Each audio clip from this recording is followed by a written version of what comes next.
사도신경으로 우리의 신앙을 함께 고백합니다. 전능하사 천지를 만드신 하나님 아버지를 내가 믿사오며 그 외아들 우리 주 예수 그리스도를 믿사오니 이는 성령으로 잉태하사 동정녀 마리아에게 낳으시고 본디오 빌라도에게 고난을 받으사 십자가에 못 박혀 죽으시고 장사한 지 사흘 만에 죽은 자 가운데서 다시 살아나시며 하늘에 오르사 전능하신 하나님 우편에 앉아 계시다가 저리로서 산자와 죽은 자를 심판하러 오시리라. 성령을 믿사오며 거룩한 공회와 성도가 서로 교통하는 것과 죄를 사하여 주시는 것과 몸이 다시 사는 것과 영원히 사는 것을 믿사옵나이다. 아멘. 찬송가 336장입니다.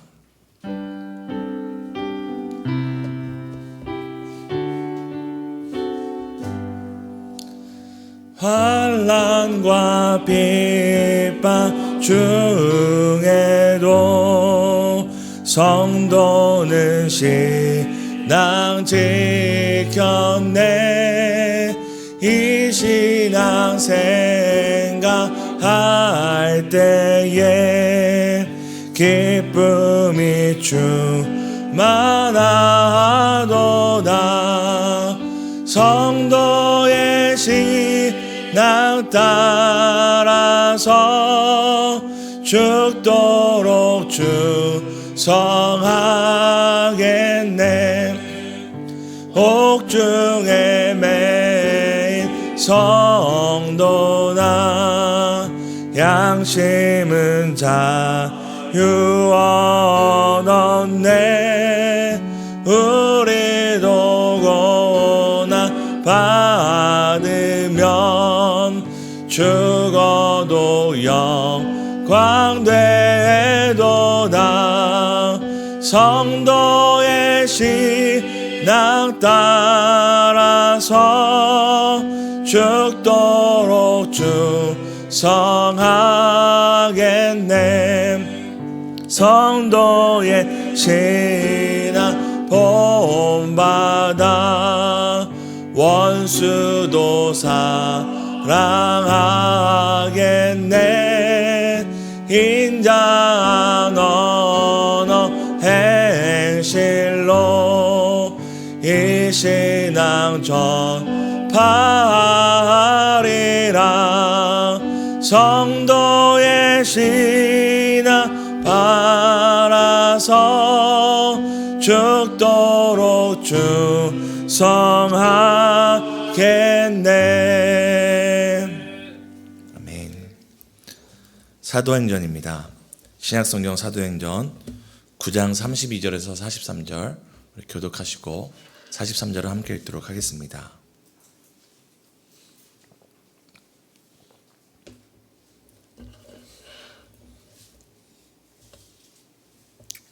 제가 먼저 읽겠습니다. 그때 베드로가 사방으로 두루다니다가 룻다에 사는 성도들에게 내려갔더니 거기서 에네라는 사람을 만나매 그는 중풍병으로 침상에 누운 지 8해라. 베드로가 이르되 에니야야 예수 그리스도께서 너를 낫게 하시니 일어나 내 자리를 정돈하라 한데 곧 일어나니 보고 죽게 돌아오니라. 요바에 다비다라 하는 여제자가 있으니 그 이름을 번역하면 도르가라. 선행과 구제하는 일이 심히 많더니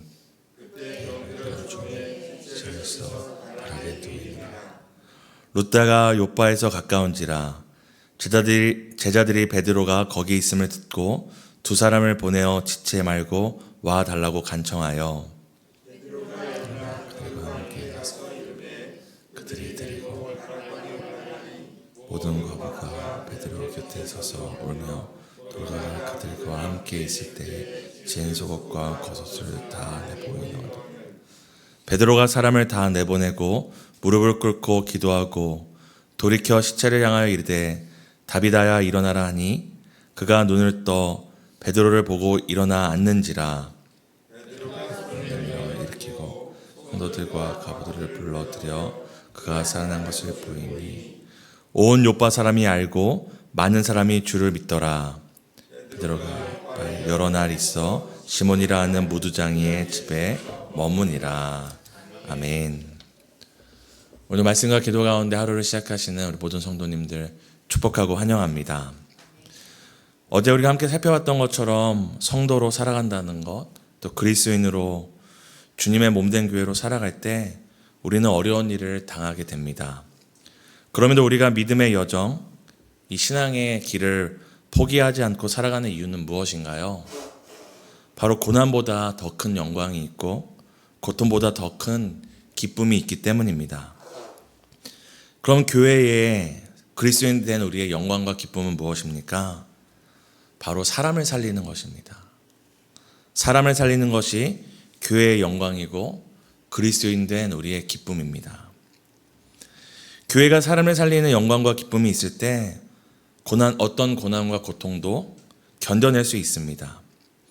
그럼 교회는 어떻게 사람을 살릴 수 있는지 우리가 함께 살펴보고 있는 이 사도행전, 교회행전이라고 일컬리는 우리가 이 본문을 통해 함께 살펴보았으면 좋겠습니다. 우리 함께 9장 32절을 함께 읽도록 하겠습니다. 그때 베드로가 사방으로 두루 다니다가 룻다에 사는 성도들에게 내려갔더니. 아멘. 어떻게 교회가 사람을 살립니까? 오늘 32절에 얘기하는 것처럼 두루 다니며 성도들에게 찾아갈 때에 사람을 살리게 됩니다. 오늘 본문에는 사방으로 두루 다녔다는 표현이 나오는데요. 사실 베드로는 예루살렘에 있었죠. 근데 지금 우리가 방금 읽었던 룻다는 그 북쪽으로 더 올라가는 길이고 뒤에 나오는 요빠는 그 룻다로부터 한 40km를 더 올라가야 되는 그 가까운 거리가 아니었습니다. 근데 베드로가 어떻게 합니까? 그저 예루살렘에 머물러 있는 것이 아니라 두루 다니며 성도들을 찾아가고 있는 것을 본문이 우리에게 이야기합니다. 사방으로 두루 다니다가 오늘 베드로가 어떤 일을 하는지 본문은 또 우리에게 설명해 줍니다. 우리 33절, 34절을 함께 읽겠습니다. 함께 읽습니다. 거기서 애니아라는 사람을 만나매 그는 중풍병으로 침상 위에 누운 지 8해라. 베드로가 이르되 애니아야 예수 그리스도께서 너를 낫게 하시니 일어나 내 자리를 정돈하라 한데 곧 일어나니. 지금 사도 베드로가 사방으로 두루 다니고 성도들을 찾아간 목적이 무엇인지를 우리에게 알려주는데요. 그저 사람들 얼굴 한번 보고 차 한 잔 마시기 위해 가는 것이 아니라 지금 사도 베드로가 이렇게 먼 길을 두루 다니는 이유가 무엇입니까? 병든 자들을, 지친 자들을, 쓰러져 누워있는 자들을 일으키기 위해서 사방으로 두루 다니고 있는 것입니다. 오늘 지금 읽었던 이 룻다에 갔더니 애니아라는 한 사람이 있었다고 얘기합니다. 이 사람은 중풍병으로 인하여서 8년 동안이나 누워있던 사람이었습니다. 그저 이 사람이 누워있던 것이 몸뿐이었을까요? 8년 동안 자기의 몸이 자기의 뜻대로 움직이지 않는다면 누워있는 것은 이 사람의 몸만이 아니라 이 사람의 마음이고 누워있는 것은 이 사람뿐이 아니라 이 사람의 가족들도 함께 그 몸과 마음이 누워있는 상태입니다. 그래서 오늘 베드로가 찾아가서 무엇이라고 얘기합니까? 애니아야 일어나라고 얘기합니다. 일어나라고 이야기합니다. 예수께서 너를 낫기 원하시니, 예수께서 너를 낫게 하시기 원하시니 일어나라고 이야기합니다. 그저 오늘 애니아 한 사람을 일으킨 것이 아니라 그때나 오늘이나 하나님께서는 제자들을 통하여 주의 몸된 교회를 통하여 사방으로 두루 다니며 이 시대에 누워있는 자들, 마음이 누워있는 자들, 몸이 누워있는 자들, 그 영혼이 누워있고 또 그 사람 때문에 누워있는 모든 가족들을 일으키기 원하십니다. 사도 베드로가 그렇게 사방으로 두루 다니며 한 사람을 일으킬 때 어떤 일이 일어납니까? 9장 35절에는 이렇게 이야기합니다. 룻다와 사론에 사는 사람들이 다 그를 보고 주께로 돌아오니라. 한 사람을 일으켰더니 수많은 사람들이 주께로 돌아옵니다. 교회가 어떻게 고난을 견디고 고통을 견디나요? 바로 한 사람을 살릴 때 그 한 사람을 통해 수많은 사람이 주께로 돌아오는 그 영광과 기쁨, 그것을 볼 때에 어떤 고통도 고난도 견디며 버틸 수 있는 것입니다. 오늘 이 기쁨과 이 영광이 우리 가운데도 넘치기를 소망합니다. 이를 위해서도 우리도 사방으로 두루다니며 누워있는 그 한 사람을 일으키는 복된 하루 되시기를 예수님의 이름으로 축복합니다. 베드로가 이렇게 룻다에 있을 때에 이 욥바에 이 도르가라는 다비다라는 한 여제자가 죽게 됩니다. 그 여제자에 대해서 성경은 36절에 이렇게 얘기하는데요. 선행과 구제를 심히 많이 했다라고 얘기합니다. 여기 헬라어에서 심히 많다는 것은 그저 이렇게 어떤 숫자를 의미하는 것이 아니라 흘러 넘쳤다라는 표현입니다. 그저 이 사람이 100번 했다, 10번 했다, 매년 몇 번치 했다를 의미하는 것이 아니라 이 사람의 선행과 구제가 얼마나 많았든지 가릴 수 없을 정도로 흘러 넘쳐 주변 사람들에게 알려졌다라는 것을 이야기를 합니다. 이 여자가 병들어 죽게 되었습니다. 그러자 사람들이 어떻게 합니까?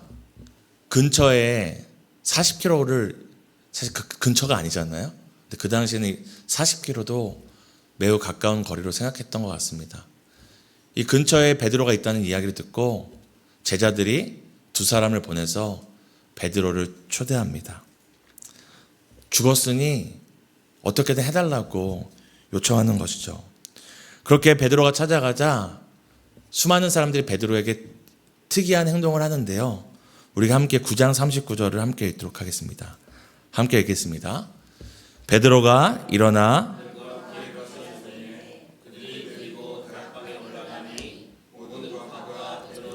서서 울며 도르가가 그들과 함께 있을 때에 지은 속옷과 겉옷을 다 지금 베드로가 찾아가자 이 죽어 있는 이 도르가가 자신들에게 했던 속옷과 겉옷을 이렇게 다 보여줍니다. 그저 도르가가 생전에 우리에게 옷을 만들어줬던 사람이다 보여주는 것이 아니라 성경에서 나온 이 속옷과 베드로는 최소한의 재산입니다. 다른 것은 다 뺏거나 할지라도 해가 지기 전에 무엇을 해야 됩니까? 그 옷을 돌려주라고 하시잖아요.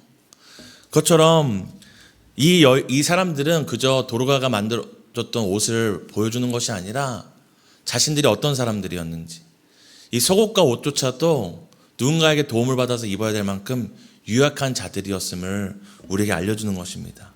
그렇게 유약한 자들에게 누가 옷을 입혀 준 것입니까? 누가 속옷을 만들어 준 것입니까? 바로 도르가가 그렇게 한 것입니다. 도르가가 그 지역에 가장 연약한 자들을 보살피고 살폈던 것들을 보여주고 있는 것입니다. 그러자 이제 베드로가 그것을 보고 어떻게 합니까? 베드로가 죽은 다비다 시체 앞에 가서 그녀를 일으킵니다. 40절과 41절에는 그 내용에 대해서 이렇게 얘기하는데요. 함께 우리가 읽겠습니다. 베드로가 사람을 다 내보내고 무릎을 꿇고 기도하고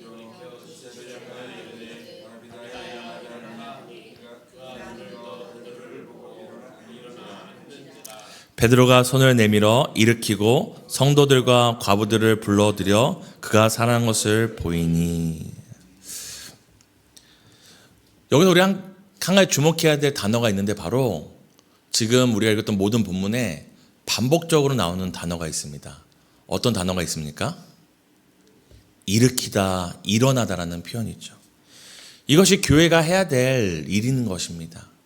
교회가 해야 될 것이 그저 병든 사람뿐만이 아니라 오늘날 정말 영혼이 죽어있고 삶이 무너져 있고 죽어있는 사람들을 일으키는 것, 일으키고 일어나라 외치고 또 일으키고 살리는 것이 오늘 교회가 해야 되는 일입니다. 오늘 룻다에 있던 베드로를 욥바까지 초대한 사람이 누구였습니까? 바로 제자들이었고 주님의 몸된 교회였습니다. 오늘 또 그 먼 길을 찾아와서 죽어있는 이 다비다를 일으키는 사람이 누굽니까? 그저 베드로 한 사람이 아니라 베드로는 교회의 대표였잖아요. 바로 교회가 찾아와 죽어있는 자를 일으키고 살리는 것입니다. 근데 우리가 한 가지 여기 더 주목할 것은 사랑하는 성도님들, 사람이 병들어 죽는 것이 이 죄 많은 세상에서 특별한 일입니까? 누군가 병들어 죽는 것이 이 죄 많은 세상에서 누군가 억울하고 특이한 사고입니까? 그게 아니죠.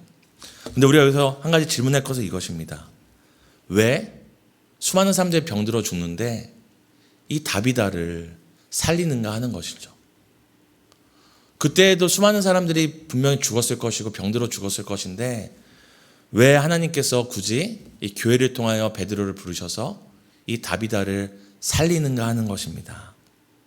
그것은 바로 교회가 애쓰고 있는 이 다비다로 대표되는 다비다가 애쓰고 있던 이 선행과 구제는 멈춰질 수 없기 때문입니다. 그저 오늘 다비다 한 사람이 살리는 것이 아니라 다비다를 대표했던 그 말, 선행과 구제가 흘러 넘쳤더라. 또 베드로가 왔을 때 수많은 사람들이 자신의 옷과 속옷을 보이면서 다비다를 대표하는 것이 무엇인지 우리에게 말해주는 것처럼 다비다를 다시 일으키는 것은 그저 착한 일을 많이 한 사람을 일으키는 것이 아니라 교회의 사명, 교회가 멈추지 말아야 할 것이 무엇인지를 말해주는 것입니다. 다비다가 죽음 가운데 다시 일어났습니다. 그럼 다비다가 어떤 일을 했을까요? 내가 전에는 너무 선행과 구제를 많이 하다 병들어 죽었으니 남은 여생은 좀 편하게 살자고 했을까요? 아닙니다. 또다시 누군가의 겉옷과 속옷을 지어 그들의 연약함을 가렸을 것입니다. 다비다가 죽음 가운데 일어난 것은 다비다의 죽음으로 멈춰졌던 선행과 구제가 이제 더 이상 연약한 자를 돌봤던 그 돌봄이 끝난 것 같던 그 상황이 다시 돌이켜 시작되는 것을 우리에게 보여주는 것입니다. 그러자 어떤 일이 일어납니까? 9장 42절에 이렇게 이야기합니다. 온 요파 사람이 알고 많은 사람이 주를 믿었더라. 많은 사람이 주를 믿게 되었다고 이야기합니다.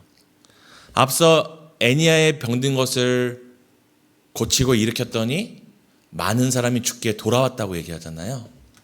지금 다비다가 죽음 가운데서 다시 돌아와 일어나니 어떤 일이 일어납니까? 많은 사람이 주를 믿게 됩니다. 사랑하는 성도 여러분, 진리일수록 단순하고 명확합니다. 복잡하지 않습니다. 왜냐하면 복잡하면 모두가 이해할 수 없고 복잡하면 모두가 할 수 없기 때문입니다. 그러므로 교회의 사명이 진리는 매우 단순합니다. 교회의 사명은 무엇입니까? 사람을 살리는 것입니다. 교회의 사명은 무엇입니까? 사람을 살리기 위해 찾아가는 것입니다. 교회의 사명은 무엇입니까? 사람을 살리고 일으켜 세우는 것입니다. 이것을 어떻게 감당하는지를 오늘 성경이 우리에게 보여주는 것이죠. 사방으로 두루 다니며 사람을 찾아가고 누워있는 자는 일으키고 죽어있는 자는 그 사망 가운데서 예수의 이름으로 건져내는 것이 바로 교회의 사명입니다. 그 방편은 무엇입니까? 바로 구제와 선행이라고 우리에게 보여주고 있습니다. 그럴 때 사람들이 주께 돌아오고 주를 믿게 됩니다. 사랑하는 성도 여러분, 오늘도 우리는 다양한 각양각색의 삶의 모습으로 살아갈 것입니다. 그런데 우리가 공통적인 것이 무엇입니까? 우리가 어떤 모습으로 어떤 자리에 살아갔던 우리는 교회로 살아간다는 것입니다. 교회로 살아가는 우리의 사명은 무엇입니까? 바로 사람을 살리는 것입니다. 사람을 살리기 위해 사람을 찾아가는 것이고 사람을 일으키기 위해 사람을 찾아가는 것이 우리의 사명입니다. 오늘도 교회된 우리 성도님들의 삶을 통하여서 많은 사람들이 주께 돌아오고 많은 사람들이 주를 믿는 이 영광과 기쁨을 누리는 복된 하루 되시기를 예수님의 이름으로 축복합니다. 우리가 세 가지 놓고 함께 기도했으면 좋겠습니다.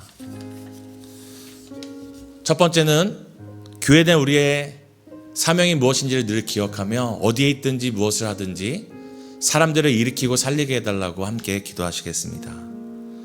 두 번째는 이 시대와 지역의 교회를 통해서 정말 수많은 영혼들이 주께로 돌아오고 주를 믿는 역사가 일어나게 해달라고 함께 기도하겠습니다. 오늘 교회가 함께하는 기도는 26여 다락방을 위한 기도입니다. 즐겁고 행복하고 기쁨이 있는 영적인 다락방 공동체가 되고 많은 믿음의 간증들이 나타나게 해달라고 함께 기도하시겠습니다. 하나님, 우리를 예수님의 피로 사시고 주님과 연합하여 주님의 몸된 교회가 되게 하셨습니다. 하나님, 우리가 오늘 교회로 살아갈 때 남편으로, 아내로, 직장인으로, 때론 가정주부나 또 학생으로 살아갈 때에 우리가 주님의 몸된 교회로서 사명이 무엇인지를 주님 늘 기억하기 원합니다. 하나님, 우리의 사명은 다른 것이 아니라 우리의 사명은 더 높아지고 더 앞서가고 더 많이 갖는 것이 우리의 사명이 아니라 바로 사람을 살리는 것, 사람을 찾아가 사람을 일으켜 세우는 것이 우리의 사명임을 기억하기 원합니다. 우리 귀한 성도님들, 오늘 살아갈 때에 우리의 말로, 우리의 삶으로, 우리의 선택으로 사람을 일으키고 살릴 수 있도록 주님 도와주세요. 하나님, 이 시대와 이 지역교회를 위해 기도합니다. 정말로 많은 사람들이 교회에게 실망하고 교회를 불신하는 이 시대 가운데 다시 한번 우리에게 주여 은혜를 베푸사, 주여 우리에게 은혜를 베푸사 오늘 이 시대와 교회를 통하여서 수많은 영혼들이 주께 돌아오고 주를 믿는 역사가 일어나길 소망합니다. 26여 다락방을 위하여 기도할 때에 하나님, 정말로 즐거움과 기쁨이 넘치는 영적인 다락방이 되게 하시고 많은 믿음의 간증이 나타날 수 있도록 주님 그 모임 가운데 늘 함께하여 주시기를 소망합니다.